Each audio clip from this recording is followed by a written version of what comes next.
Yaşı 150-dən yuxarı olan Avropanın ən titullu sirki Bakıdadır. Onlardan 11 pələng bura gəlib ki, içlərində yeganə çəhrayı pələnglər də Bakıdadır. Gəlin görək onlar özlərini şəhərimizdə necə hiss edirlər.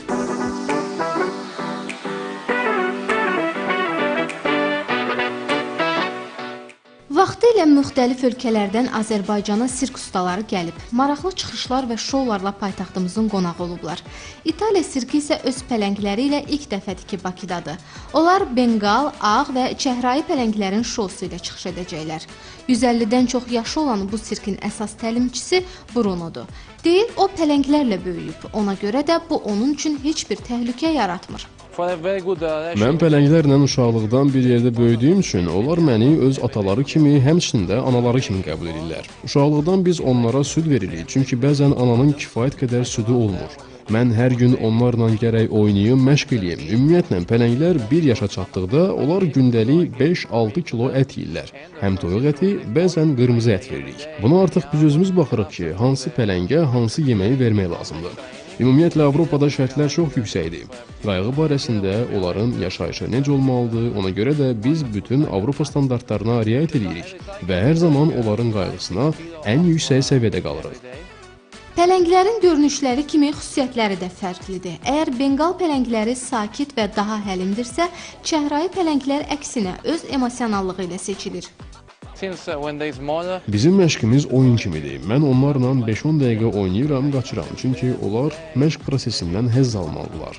Əgər həzz almasalar, bizim o kontaktımız alınmayacaq.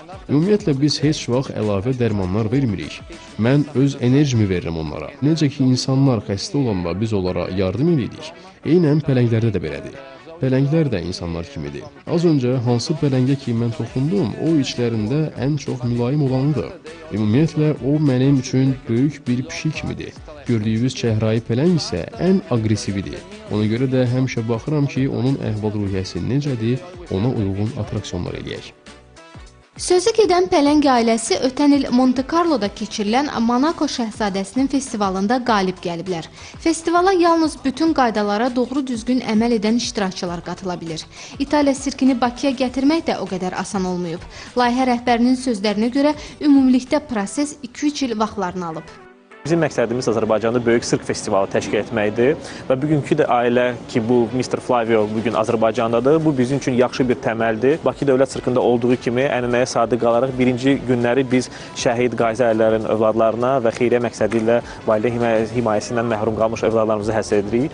Çünki bizim bütün layihələrimiz onlardan başlayır. İndiki layihə artıq 20 şou baş tutub və növbəti aprel ayında 20 şou da başlayacaq. Sözü gedən şou bitdikdən sonra yayda iyun ayının 1-dən yeni və fərqli bir şouya start veriləcək. Bu isə o deməkdir ki, Tony ailəsi yayı ölkəmizdə keçirəcək. Günar Elqar qızı, Emin Tağıyev, Telesəhər.